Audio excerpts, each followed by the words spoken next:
Is that in the right key? I'm not sure. This is a hard song I can imagine to sing. Like, this is like a pop song masterpiece. Kia ora and welcome back. My name's Zoe Stebe, your vocal coach for today. And in today's video, I'm going to be taking a look at part 3 from Yebba's Tiny Desk concert. Let's see what she's up to with her voice.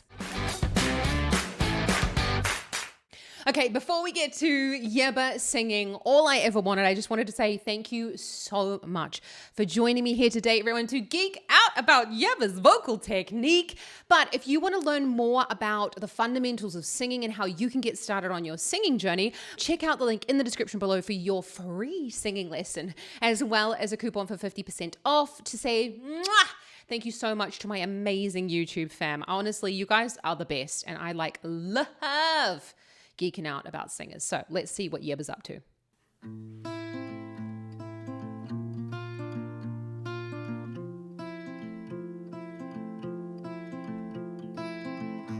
I walked across the wire, straight to the razor's edge for you, cut through my own desires, only to watch you hold her. Don't you know I tried to call, but can I stay the night? You whispered one more time, turning my tears into diamonds that fall through your sky. And after all that you promised, all I ever wanted was you. And now I know we both got our obligations. All I ever wanted was you.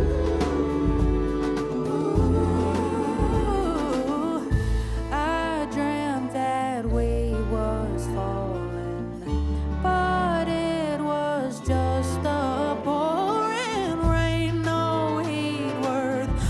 Whoa. This is like a pop song masterpiece.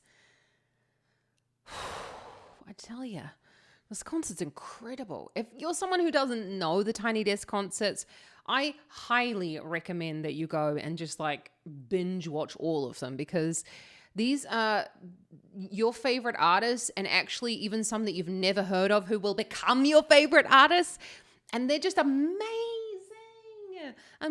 And it's like no frill. Well, I mean, this is like big frills, right? There's like a lot of frills on this, but it's like it's all live is what I wanted to say. There's no like massive production, compression, all that sort of like fancy pants stuff that you can sometimes get with these concerts. It's really stripped down to music. It sounds good, and it's always live. That's like a bunch of arpeggios though, so don't go and listen to this and go, oh my god, there's like loads of, I mean, this is a hard song I can imagine to sing. Like, I won't even try to, but she's got that da da da da da da da, I think is the arpeggio.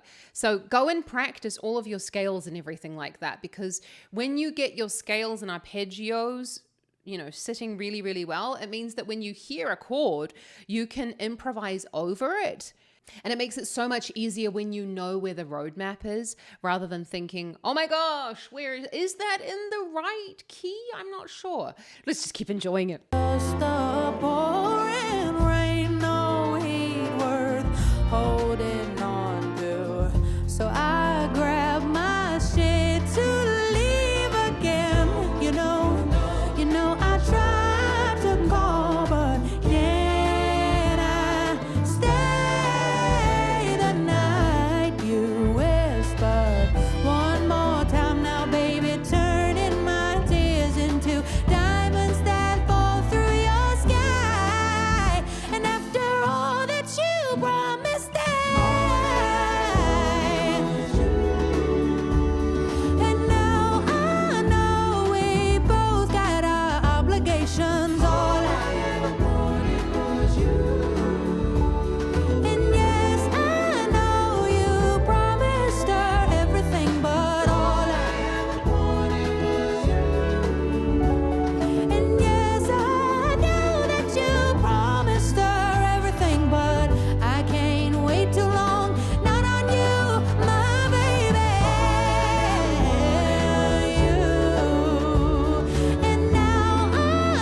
Okay, I've got to stop there because otherwise we're just going to watch the whole concert and be like, yeah, bye, and not mention anything about her technique. I'm not going to talk too much about Yebba's scratch because I did talk about it quite a bit in part 2 up here. I just wanted to talk about this idea of you heard that the scratch came in and then you heard that it went away. Okay, that is why we learn singing. This is why we go to lessons, because it's about management of the instrument. So the voice is a living instrument, and I don't know, it might throw out a little bit of mucus here, or the vocal folds might get dry here. And it's about managing what happens when those things occur, because in a live performance like this, you can't just go, right guys, stop, I scratched on that one note. Your audience is really not going to care. Did you care? Did you go, oh my God, yeah, but that was terrible, you scratched on that? No, because we love it. We're just like, oh, it almost adds to the emotion of the song, actually. Not sure I'd recommend that you go and try and create that scratch up there as well, the way that she did it. It just didn't sound the healthiest. But again, I'm not an ENT surgeon. I'm not going to comment on that because we haven't had a camera put down her throat to know exactly what's going on. But you notice there when she came back to the same set of notes, she used a little bit of twang to kind of get the vocal folds closed a little bit more to help her get on the note. Now, there's lots of different schools of thought about the way in which twang is used to facilitate creating the sound. I am a firm believer that you don't need twang in order to close the vocal folds. In my opinion, and in the way we look at things in Estill voice training, we talk about doing the siren exercise. So doing this NG, you can also, the exercise will be up here, and you can do the NG, like you're saying sing, and you're going to go sing. And you can hear a little bit of scratch in my voice as well. I haven't really drunk much water today. Loads of coffee. Love my coffee. But what you're doing with the NG, and when you NG and siren through your whole song, you're going to make sure that the vocal folds are touching properly. I mean, they're thin, but they're touching. You're not going, and going lots of air, but you're going, and just making sure that they're touching without all of that extra pressure. And that's a really healthy way to build up your song and to learn these sorts of more difficult songs where it kind of like goes here, there, and everywhere without pushing in all of that extra, I don't know, air or effort or trying to like grip into the sound. Yeah? Yebba. And now I know that we'll never have the conversation.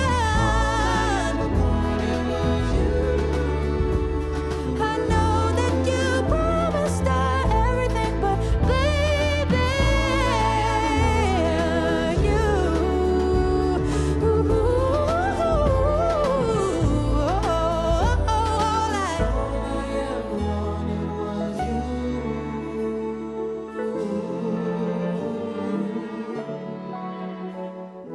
all I ever wanted was you.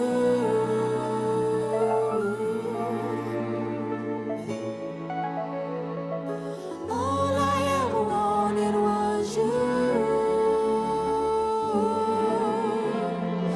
All I ever wanted was you.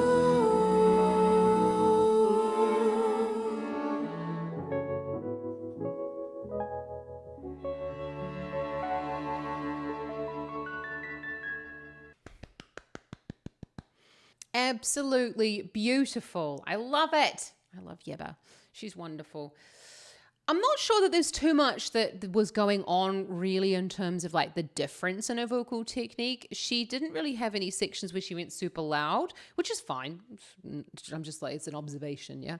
And it's quite samey for the vocal technique. Obviously the song is just like heart, floor, just dropped out.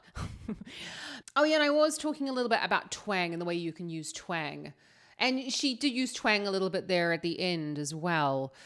I know that a lot of singing teachers do, and I have a lot of students come into the studio and they're like, but I just can't get my sound like louder and like bigger on and fuller on those high notes. And then I really, you have a listen and it's like, okay, well, there's like a lot of twang going on there. Now, the one down, I mean, the plus side of twang is that it like full on boosts the sound, and you can be using quite little effort at the level of the vocal folds, and like twang just makes the sound really, really loud. So if I was to do just straight twang, I'll go a little bit away from my microphone, but I go, yay! That's just like pure twang, obviously not singing. But if you're struggling with those high notes and you're saying, okay, I want it to be fuller, bigger, more resonant, you're not going to get there with twang. It thins out the vocal folds, basically. I would suggest that you take some of the twang out of it and think about maybe taking the volume down a little bit and think about thickening up the vocal folds. How do you do that? It's a really good question. Honestly, Rome wasn't built in a day. I can't go into it just in the end of this video, but if you want to learn more about vocal fold closure, then check out my Singing 101 video, because I do go into vocal fold closure. But if you are looking for some one-to-one sessions, maybe to kind of figure out, what's going on with your voice, what would be my recommendations on how you can take your voice further, then check out the link in the description below, because I have like one coaching spot available from like now until Christmas to take someone on, because I don't work just like 1 hour here, 1 hour there. I like to work with singers over a block of 10 weeks so that we can really focus on vocal technique and build one particular aspect into your voice, whether that's like getting like louder in the top part of your range, getting more resonance, working on that chest voice, working on the passaggio, because I like to work with people really intensely and specifically on something. But have an awesome rest of your day. Thank you so much for joining me. Honestly, like Yebba is like, I aspire to do my melismas and shit as well as she does, okay? So if you've enjoyed this video, then don't forget to give it a big thumbs up and consider hitting that subscribe button, because I bring out videos just like this one every single week so we can geek out about vocal technique. So happy singing, happy practicing. Don't forget, get that freebie, tongue positions, down in the description below, your freebie for my Fundamentals of Singing course, or go and get yourself the 50% off. I don't know. Learn to sing a little bit better. So, ka kite anō.